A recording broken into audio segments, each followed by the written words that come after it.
In this video, I'm going to show you how to use Our Places chat theme on Facebook Messenger. That is quite simple and easy to do, so let's begin.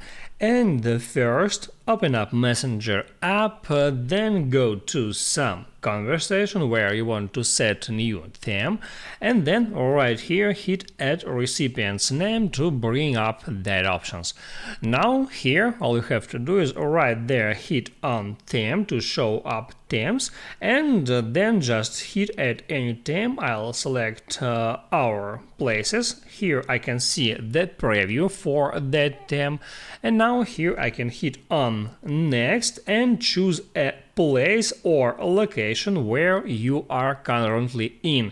So I'll hit right there at set location, and you can select any location from that list, or you can hit right here where it says find a place to search for some specific location. Let it be Belfast, then I'll select Belfast from suggested, and now I can hit on set theme to set this theme to the conversation. Now I can move on to conversation where I can see this theme.